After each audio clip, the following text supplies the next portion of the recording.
Goeiedag leerders, welkom terug. Ek is Nadine Karsten en ek werk vir die Virtuele Instituut vir Afrikaans of VIVA, waar ek hulle taalkunde onderwyser is. Jy is ingeskakel vir jou Afrikaansles wat deel vorm van 'n reeks lesse oor taalstrukture en konvensies. Hierdie les vorm een van 3 lesse wat oor skryftekens in Afrikaans handel. En in vandag se les fokus ons spesifiek op die kappie en die aksenttekens.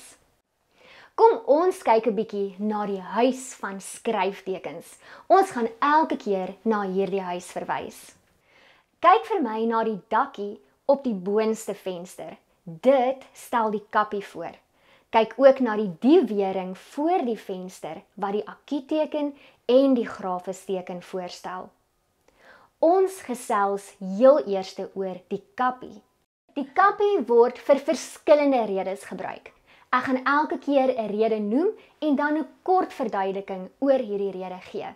In sommige gevalle gaan ek selfs na ander interessante dinge waaroor jy dalk al gewonder het, verwys. Kom ons gesels oor die eerste reël. Sien jy dat die dak waarna ek sopas verwys het baie hoog is en uitstaan? Dit veroorsaak dat ons die huis van ver kan sien. Net so wys die kappie vir ons dat die letter waarop dit geskryf is 'n lang klankwaarde moet hê. Dit is die eerste rede waarom ons die kappie gebruik. Partykeer het ons die letter E, I, O of U in 'n oop lettergreep. As ons vir die leser wil wys dat die letter E as 'n lang ä of 'n lang e klank, die letter I as 'n lang klank, die letter O as 'n lang o klank of die letter U as 'n lang klank in so 'n oop lettergreep uitgespreek moet word, sit ons 'n kappie daarop. Ek wil hê dat julle die woord beere vir my in lettergrepe moet verdeel. Kom ons klassifiseer nou die lettergrepe as oop of geslote. 'n Oop lettergreep is mos 'n lettergreep wat op 'n vokaalletter soos E eindig, terwyl 'n geslote lettergreep op 'n konsonantletter soos P eindig. Beantwoord nou die volgende vraag saam met my terwyl jy die eerste lettergreep van beere in gedagte hou. Kom die letter E in 'n oop lettergreep voor? Ja.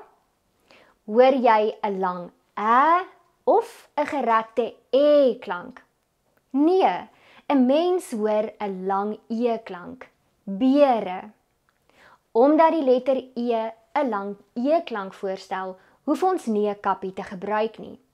As ons egter wil wys dat die letter E in so 'n oop lettergreep wel 'n gerekte klank aandui, moet 'n kappie bo op die letter E geplaas word. Gevolglik spreek ons die woord uit as bære of as bere. Dit is ook waarom ons parel, wêreld, asook sê met 'n kappie skryf. As ons nie die kappie gebruik nie, sal ons hierdie woorde verkeerdelik as perel, wêreld en se uitspreek. Sjoe, dit klink darm nie reg nie. Kyk ook hoe die betekenisse, nie net die spelling en uitspraak nie van die woorde beere en bære verskil wanneer die kappie gebruik word. Ek verwys nog net die heeltyd na die letter E, maar wat is voorbeelde waar I, O en U in 'n oop lettergreep 'n kappie kry om 'n lang klankwaarde voor te stel? Kom ons lees die volgende sinne saam. Ons gaan soos akrobate van klein na groot op mekaar se r staan. Hoor jy hoe die letter U met 'n kappie daarop 'n lang klank voorstel? R. Rol die deeg totdat dit 'n sirkel vorm. Sny elke sirkel in 8 w. Hoor jy hoe die letter U met 'n kappie daarop 'n lang klank voorstel? W. Beesboere in die omgewing van die besoedelde Wonderfontein spruit sal hul diere uit troe laat drink. Hoor jy hoe die letter O met 'n kappie daarop 'n lang o klank voorstel? Troe. Gepraat van die letter O in 'n ooplettergreep, het jy al gesien dat 'n mens môre en môre kan skryf? Môre. Môre. Wat hoor jy? In môre stel die letter O 'n lang O-klank voor, net soos in bome, en daarom kry dit nie 'n kappie nie. Wanneer ons egter wil aandui dat die letter O 'n gerekte O-klank moet voorstel, word die kappie wel gebruik soos in môre. Die kappie word ook op die letter E in 'n geslote lettergreep gebruik. Wanneer die letter E gevolg word deur 'n R of deur 'n S en hierdie letter E word as 'n lang klank uitgespreek, as 'n lang E of as 'n lang klank, kry die letter E 'n kappie. 'n Voorbeeld hiervan is die woord skêr. Wat sien ons in die woord skêr? Die letter E word gevolg deur 'n R. Die letter E stel 'n lang E of 'n lang klank voor. Daarom gebruik ons die kappie op die E. Hierdie geslote lettergreepreël verseker ook eenvormigheid. Met ander woorde dat alle woorde op dieselfde manier gespel word. Die woord skêre het mos 'n kappie, want die letter E word in 'n oop lettergreep gebruik waar dit 'n lang klankwaarde voorstel. Nou, die geslote lettergreepreël wat ons sopas behandel het, maak dit ook vir ons moontlik om skêr met 'n kappie te skryf, sodat skêre en skêr op dieselfde manier gespel en uitgespreek word. Kom ons hoor wat Carly sê. Onthou dat wanneer die letter E as 'n lang E of A klank uitgespreek word en 2 konsonantletters daarna staan, geen kappie gebruik word nie. Daarom skryf ons kers en wens sonder 'n kappie. Maar wat van miljonêers? Hoekom word die kappie hier gebruik? Want sy enkelvoudsvorm miljonêr voldoen aan die geslote lettergreepreël en daarom behoort miljonêers ter wille van eenvormigheid ook met 'n kappie gespel te word. Dankie vir hierdie inligting, Carly. Wanneer 'n woord van vreemde herkoms 'n kappie het en hierdie woord word net so in Afrikaans gebruik, word die kappie behou. Dink maar aan krep, wat verwys na 'n dun pannekoekie wat ons uit Frans kry. Die laaste reël oor die kappie hou met meetkunde verband. In meetkunde dui 'n kappie op 'n letter 'n hoek aan, byvoorbeeld hoek ABC. Die volgende skryfteken wat ons in hierdie les behandel, is die aksenttekens. Maar kom ons besoek net gou weer die huis van skryftekens. Die deel van die diewering wat van linksbo na regsonder loop, stel die grafesteken voor. Die deel van die diewering wat van regsbo na linksonder loop, stel die akietteken voor. Hoewel die grafesteken en die akietteken deel van dieselfde stukkie diewering vorm, met ander woorde, al word die akietteken en die grafesteken saamgegroepeer onder die hoofie aksenttekens, verrig hulle steeds verskillende funksies. Kom ons kyk eers na die akietteken. Die akietteken word saam met vokaalletters soos AA of saam met diftonge soos 'n I gebruik. Kom ons kyk na 'n paar redes. Nommer 1. Die akietteken word gebruik vir betekenis en of woordsoort onderskeid. In sommige gevalle moet die akietteken gebruik word om vir ons te wys dat woorde verskillende betekenisse uitdruk en of tot verskillende woordsoorte behoort. Kom ons kyk na 'n paar voorbeelde hiervan. Die tee smaak na lou warm water. Hier is na 'n voorsetsel wat gebruik word om 'n vergelyking te tref. Dit beteken soos: Ek gaan na tennisoefening eers huis toe. Hier is na steeds 'n voorsetsel, maar ons moet die akkieteken gebruik om te wys dat die betekenis later as iets anders oorgedra word. Die protea is inheems aan Suid-Afrika. Hier is die 'n lidwoord wat nie verwys na 'n spesifieke protea nie, maar die protea blom is geheel. Die protea is pragtig. Hier is die 'n ander woordsoort, 'n aanwysende voornaamwoord, en daarom gebruik ons die akkieteken. Daarby wys ons dat die betekenis verander. Ons verwys nou na 'n spesifieke protea. 'n Tweede rede waarom die akkieteken gebruik word is vir beklemtoning.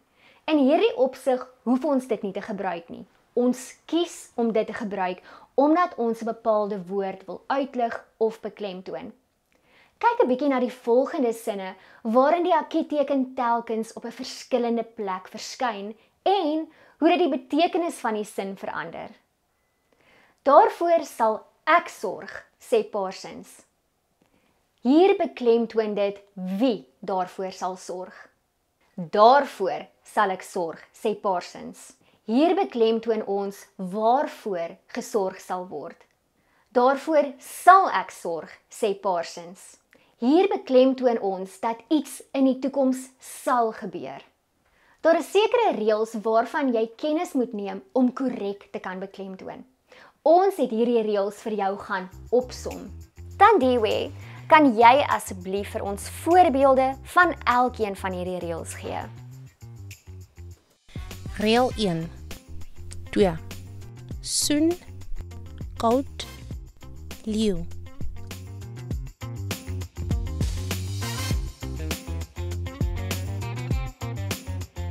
Reël 2. Nie, saai.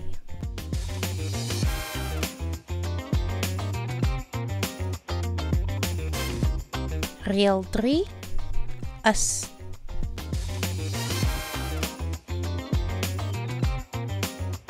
Reël 4. Koel, reën. Wel gedaan, Tandiwe. In die beskrywing van hierdie video is daar 'n skakel. Klik daarop. Jy sal na hierdie opsomming genavigeer word. Het jy geweet dat die akkieteken ook in woorde van vreemde herkoms gebruik word, soos nee, wat voor iemand se nooiens van staan? Kom ons kyk gou na 'n voorbeeld hiervan. Wanneer Louise Smit, nee, Becker, aan haar kinderjare in die Parel dink, is dit 'n oneindige oefening van toonlere op die klavier. Jy kan die QR-kode skandeer om nog bykomende voorbeelde te verkry. Dit bring ons by die grafesteken. Het jy geweet dat die eerste klankgreep daarvan net soos gratis lank uitgespreek word? Luister gou weer. Grafesteken. Kom ons kyk na 2 redes waarom die grafesteken gebruik word. Die eerste rede is vir korrekte uitspraak. Die grafesteken wys vir ons dat die letter E 'n kort e-klank voorstel, soos in de, ne en he. Kom, de! Maestro ruik aan die koekie. Kyk na my Ryke en dan na Leon. Vat maar by hom, Kieterkat. Jy is bevoeterd, nee, terg Dirk. Wat is fout met my, hè, Jannie? As die grafesteken nie gebruik word nie, sal ons die letter E verkeerdelik as 'n e-klank uitspreek. De, ne en h. Buiten vir die korrekte uitspraak, veroorsaak die gebruik van die grafesteken ook dat woorde verskillende betekenisse kommunikeer en dat die klem van bepaalde woorde verskil, veral in die geval van appel en appel. Keenan, sal jy asseblief vir ons verduidelik wat ek hiermee bedoel? By appel word die laaste lettergreep en dus klankgreep beklemtoon. En by appel word die eerste lettergreep en dus klankgreep beklemtoon. Dankie, Keenan. Maar wag, kom ons hoor gou wat David en Klein Aiden sê. In die woord appel word 'n grafisteken gebruik. wat beteken dat daardie letter ook as 'n kort E klank uitgespreek moet word, maar ek sê 'n kort E klank, soos in die Engelse back. Is my uitspraak dan verkeerd? Nee, jou uitspraak is nie verkeerd nie. Wanneer die letter E voor die letter L staan, soos vir die geval met appel is, kan dit gebeur dat sommige sprekers die letter E as 'n kort E klank of 'n kort E klank uitspreek. Kyk ook hoe die gebruik van die grafesteken in de en die kappie in de verskillende betekenisse kommunikeer. De met die betekenis vat of neem dit. De, vat die geld en loop. De, 'n uitroep om te vermaak. De, jy kry niks. Kom ons gesels 'n bietjie oor de, ne en he se woordsoortelike funksie, die manier waarop dit in 'n sin gebruik word en die leesteken gebruik wat daarmee saamhang. Die woorde de, ne en he is voorbeelde van tussenwerpsels wat 'n verhouding tussen mense wat aan 'n gesprek deelneem skep. 'n Tipiese eienskap van tussenwerpsels is dat dit alleen gebruik kan word en dit geld ook vir de, ne en he. Kyk maar na die gebruik daarvan in die volgende sinne.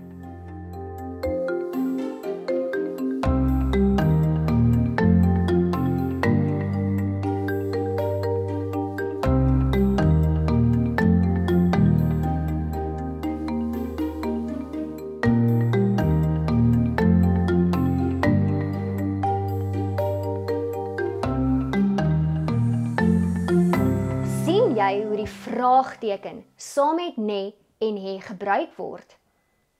Al drie hierdie woorde, de, ne en he, kan ook as deel van 'n sin gebruik word en in so 'n geval word 'n komma daarvoor gebruik. Kom ons lees gou 'n paar sinne saam. Julle gaan nie meer kom nie, nee. Sien jy dat die komma daarvoor gebruik word en die vraagteken daarna? Hier, de. Sien jy dat die komma ook hier voor de staan? Ons het vroeër oor die betekenis van de gesels, maar nou is dit jou beurt om 'n interaktiewe aktiwiteit oor het te voltooi. Klik op die betekenis aan die linkerkant van die skerm en daarna op 'n voorbeeldsin aan die regterkant van die skerm, waarin jy dink hierdie betekenis uitdruk.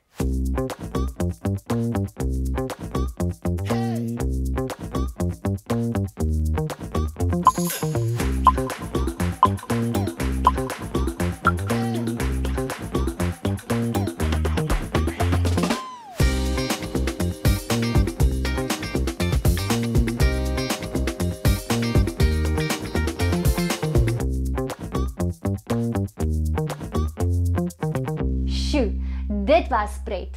Klein Aiden vra 'n interessante vraag. Maar wat van ne se betekenis, Nadine?